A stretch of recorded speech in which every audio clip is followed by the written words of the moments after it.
தொடர்ந்து என்ன பண்ணுறாங்க, நம்ம மகா வந்து கிரிஷ் கூட வந்து பழகி வந்து சூர்யாவ வெறுப்பேத்திட்டு இருக்காங்க. இந்த சூழ்நிலையில சூர்யா என்ன பண்ணுறதுன்னு தெரியாம தவிக்கிறாரு.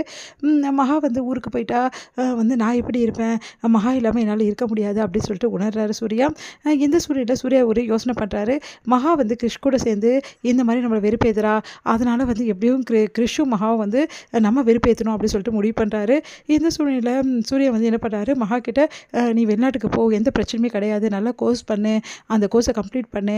நான் உனக்கு வந்து எந்த பிரச்சனையுமே படமாட்டேன். நீ ஜாலியா போயிட்டு வா. அதே மாரி கிரிஷ் கூட வந்து நீ எங்கே வேணாலும் ஊர் சுத்தலாம்.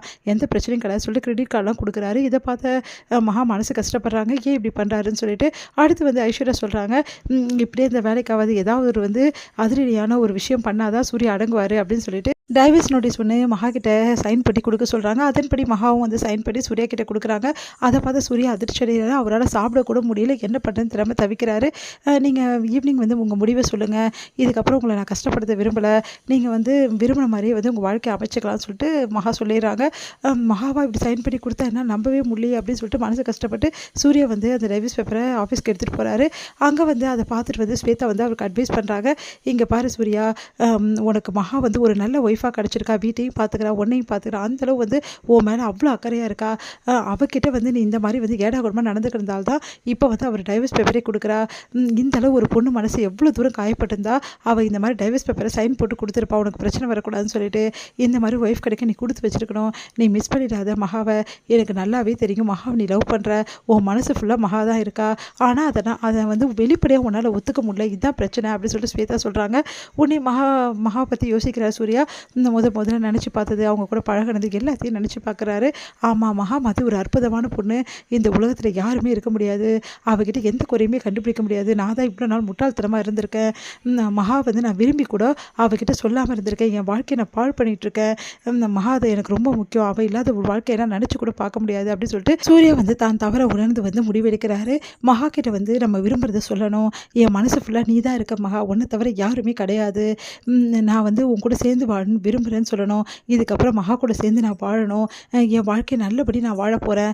என் மகா கிட்ட நான் விரும்புகிறத சொல்ல போகிறேன் அப்படின்னு சொல்லிட்டு ஸ்வேதா கிட்ட சொல்கிறாரு. ஸ்வேதா வந்து சூர்யா உண்மையே சொல்ல போறியா? ஆமாம், இதுக்கப்புறம் மகா நான் தவிக்க விட விரும்பலை. அவள் தான் என் வாழ்க்கையை நான் முடிவு பண்ணிட்டேன். இதுக்கப்புறம் பாரு, நானும் மகா ஜோடியாக தான் இங்கே வருவோம் அப்படின்னு சொல்லிட்டு போகிறாரு. அதை கேட்டு ஸ்வேதா ரொம்ப சந்தோஷப்படுறாங்க. இப்போவாவது வந்து உணர்ந்தானே, அப்பா என் ஃப்ரெண்டோட வாழ்க்கை இதுக்கப்புறம் ரொம்ப நல்லாயிருக்கும் அப்படின்னு சொல்லிட்டு ஸ்வேதா யோசிக்கிறாங்க. இங்கே வந்து மகா என்ன பண்ணுறதுன்னு தெரியாமல் தவிச்சிட்டு இருக்காங்க. அவர் என்ன சொல்வாருன்னு தெரியலையே சூர்யா அப்படின்னு சொல்லிட்டு எல்லாருமே சொல்கிறாங்க. கவலைப்படாத மகா, எல்லாப்படி நல்லபடி நடக்கும் அப்படின்றாங்க. மகா வந்து கண்ணன் கிட்ட போய் வேண்டிக்கிறாங்க. எப்படியாவது வந்து சூர்யா வந்து நல்ல விஷயத்தை தான் சொல்லணும், அவர் நல்ல ரிசல்ட்டு தான் சொல்லணும் அப்படின்னு சொல்லிட்டு வேண்டிகிட்டு இருக்காங்க. சூர்யா வர்றதையே பார்த்துட்ருக்காங்க. வருவாரா வீட்டுக்கு அப்படின்னு சொல்லிட்டு சூர்யாவும் வராரு வீட்டுக்கு. வந்தோடனே வந்து ஒரு பார்ட்டி வந்து நான் அரேஞ்ச் பண்ணியிருக்கேன் எல்லாருக்காகவும் சாயந்தரம். அந்த பார்ட்டியில் வந்து நான் வந்து எல்லாருக்கிட்டையும் வந்து நிறைய விஷயங்கள் பேசணும், ஒரு உண்மையை நான் சொல்லணும், அதுக்காக தான் இந்த பார்ட்டி அப்படின்றாரு. அதை கேட்டு எல்லாருமே அதிர்ச்சி அடைகிறாங்க. என்ன பார்ட்டியாக இருக்கும், என்ன உண்மை அப்படின்னு சொல்லிட்டு, இந்த விஷயத்தில் நான் முடிவு எடுத்திருக்கேன், நல்ல ஒரு முடிவு எடுத்திருக்கேன். இந்த முடிவை கேட்டு யாருமே வந்து நீங்கள் ஆச்சரியப்படவும் வேணாம், அதே டைமில் யாரும் வந்து எதுவும் சொல்லவும் முடியாது.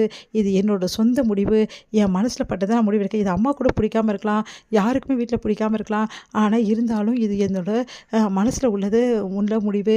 இந்த முடிவுக்கு நீங்கள் எல்லாரும் வந்து கட்டுப்பட்டு தான் ஆகணும். சாயந்தரம் என்ன முடிவை சொல்கிறேன் அப்படின்னு சொல்லிட்டு போயிடுறாரு. இதை கேட்டு மகா என்ன பண்ணுறது தெரியாமல் தவிக்கிறாங்க. பாட்டிக்கிட்ட நம்ம ஐஸ்வர்யா கிட்ட எல்லா கிட்டேயுமே புலம்புறாங்க. என்ன பண்ணுறதுன்னு சொல்லிட்டு யோசிச்சுட்டு இருக்காங்க. ஒன்றும் புரியாமல் இங்கே வந்து பார்ட்டி வந்து அரேஞ்ச் பண்ணுறாங்க. சாயந்தரம் எல்லாருமே நிற்கிறாங்க. சொல்லு சூர்யா அப்படின்னு. சூர்யா வந்து எல்லாருமே பார்க்குறா. அப்போ மகா கிட்ட ஐஸ்வர்யா சொல்கிறாங்க, காதல் வெளிப்படுத்த போகிற சூர்யான்னு இதோட முடியுது.